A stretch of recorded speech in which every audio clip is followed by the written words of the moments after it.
এতদিন শুধু শুনে এসেছি যে ডিসেম্বর আর জানুয়ারি মাসে চিড়িয়াখানা গেলে পা রাখার জায়গা থাকে না, এতটা ভিড় থাকে। আজ না এলে সত্যি দেখতেই পেতাম না যে সত্যি এত ভিড় হয়। হ্যালো এভরিওয়ান, আমি Shampa, welcome to my new video.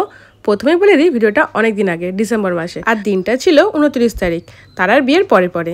আমরা সবাই মিলে ঠিক করেছিলাম চিড়িয়াখানা ঘুরতে যাবো, বাচ্চাদেরও খুব ভালো লাগবে।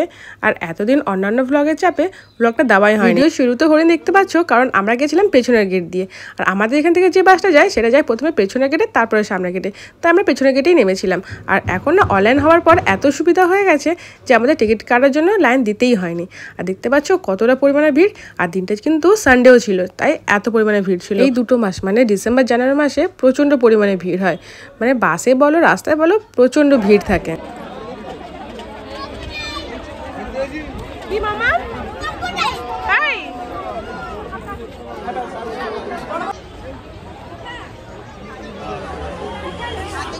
দেখেছো ছোট বেবি, তোমার মতো ছোট বেবি, মানে বাবা আছে ছোট বেবি তোমার মতো। অনেককে বলতে শুনেছি কি আছে চিড়িয়াখানায়, দেখার কি আছে, একই জিনিস। কিন্তু বিশ্বাস করো, আমার চিড়িয়াখানা জিনিসটা ভীষণ ভালো লাগে, আমার একটুও বোর লাগে না। মানে আমাকে যতবার নিয়ে আসবে ততবারই আসবো। আগেও ভালো লাগতো, আর এখন তো আর বেশি করে ভালো লাগে। আর দেখতে পাচ্ছ কত ভিড়, মানে একটু বসার জায়গা নেই। যেখানে একটু ছায়া আছে সেখানে সবাই বসে। আমরা একটা ফাঁকা জায়গা খুঁজছি যেখানে বসে বাচ্চাদের খাওয়াতে পারবো, কারণ দুপুর হয়ে গেছে। আর যাওয়ার সময় দেখলাম ক্যাঙ্গারু, সেই বেচারা কিন্তু ছায়ায় বসে আছে। শীতকাল হলো কি হবে, রোদের কিন্তু কড়া তেজ। আর এই হচ্ছে এখানে কিন্তু দুটো কচ্ছপ ছিল, কথাকলি। আপাতত একটাই আছে। ইউটিউবে একটা ভিডিও আছে হোপ বলে, টর্টয়েসকে নিয়ে বাচ্চাদের একটা ভিডিও, খুব ভালো লাগবে, ওদের দেখিও। তো ননি ওটাই বলছিল, দেখো মা, ওটা ওর মা।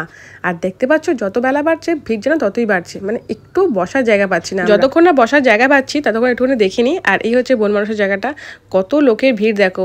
আর ওনাকে তো দেখাই যাচ্ছে না, মহারাজ একদম ওখানে বসে আছে। একটু পরে উনি এসে ওনার খেলা দেখে। ওরাও মনে হয় বোঝে যে আমাকে দেখার জন্য এত করে এসেছে, তাই আমাকে উঠে একটুখানি কিছু করতে হবে।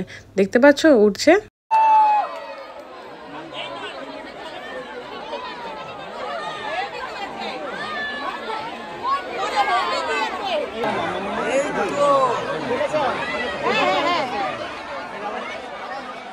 একটুও পা রাখার জায়গা নেই, কোনো মতো বেরিয়ে এলাম। আর এই দেখো, এই গাছটা আমার এত ভালো লেগেছে, কি সুন্দর লতানো ফুল, জানতে পারলাম না কি গাছ। আর এখানে না এক ধরনের বাঁদর ছিল, তারা না খুব ডাকতো, জানি না আজকে ডাকছে না কেন, এত মানুষের ভিড় জন্য। সেই জন্য মানে মানুষের ভিড় উপছে, আর ওদের গলার আবার শোনা যাবে না আজকে, এতটা পরিমাণে ভিড়। অবশেষে আমরা একটা জায়গা পেলাম, অনেক কষ্টে।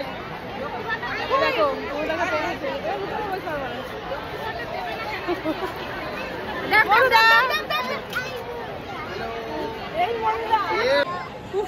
অবশেষে আমরা সত্যি একটা জায়গা পেয়েছি বসার মতো কোনো রকমের, তাও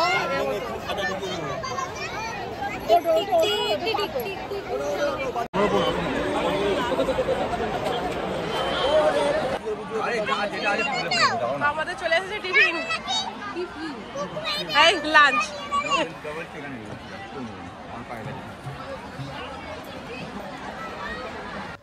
খাওয়ার পর সবাই একটু রেস্ট নিচ্ছে, আর ননি তো কিছুতেই বসার মেয়ে নয়, সে খালি বলছে চলো চলো, তাই আমি ওকে নিয়ে এলাম বাঘ দেখাতে।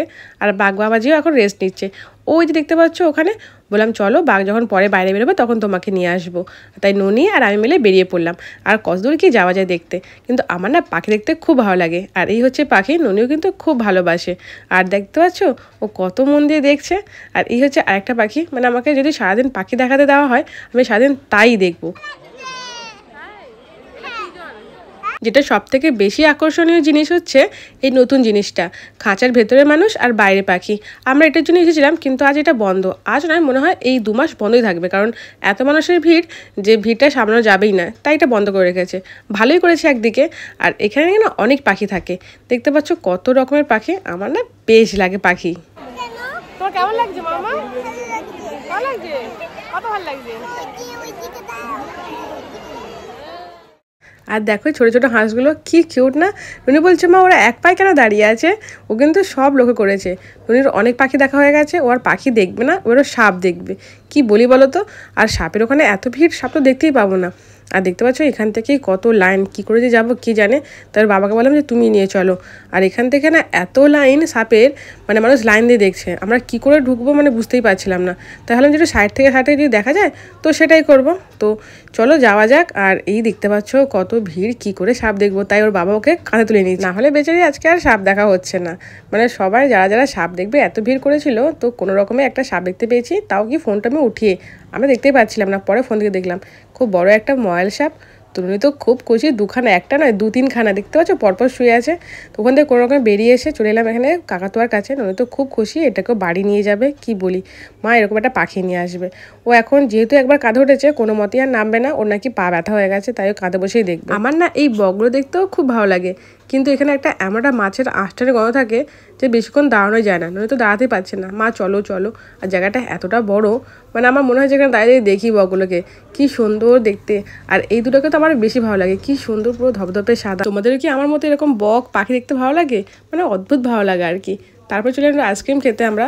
আর এত গরম লাগছিল, শীতকাল তবু গরম লাগছিল। ঋতু মূলত বসে আছে, ওরা আর আসেনি যেহেতু কুকু ঘুমিয়ে পড়েছিল। আর এই দেখো বাদুর, মানে এখানে এত পরিমাণে বাদুর থাকে পুরো গাছে, মানে যে কটা গাছ থাকে সে কটায়। তারপর চলে এলাম হাতি দেখতে। আর হাতিগুলো মানে এখন সন্ধ্যে হয়ে গেছে বলে সব বাড়ি চলে যাচ্ছে, তেমনটা ভালো করে দেখাও যাচ্ছিল না। আর এখানেও ভিড়, মানে সন্ধ্যে হচ্ছে তাও ভিড় কিন্তু কম নেই। এটা হচ্ছে পেছনের দিকে একদম, যেখানে লাস্টের দিকে এখানে ময়ূর থাকে।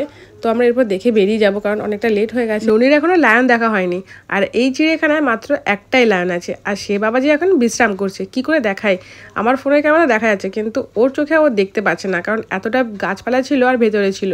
মানে যেখানে যাচ্ছে সেখানে ভিড়, ভিড় আর শেষ হয় না। প্রায় বিকেল হয়ে সন্ধ্যা যেতে গেল, ভিড় আর শেষ নেই। আর ননি এখনও কোলের থেকে নামেনি। আর এরপরে চলে গেলাম আমরা জিরাফ দেখতে। তো চলো, এই হচ্ছে জিরাফ, তারাও বাড়ি চলে গেছে সব, আর বাইরে কেউ নেই। দেখতে পাচ্ছ পুরো গোধূলি হয়ে গেছে, আকাশটা কি সুন্দর কালার। তো একটা একটা বেরোচ্ছে, ওই একটা একটাই দেখছি। আর এখন দেখো বাঘ বেরিয়েছে সন্ধ্যাবেলায়, তাও তো ননি দেখতে পেয়েছে। এই হচ্ছে বাঘ। আজকের ভিডিওটা এখানেই শেষ করছি, দেখা হবে নেক্সট ভিডিওতে। ভিডিওটা কেমন লাগলো অবশ্যই কমেন্ট করে জানিও।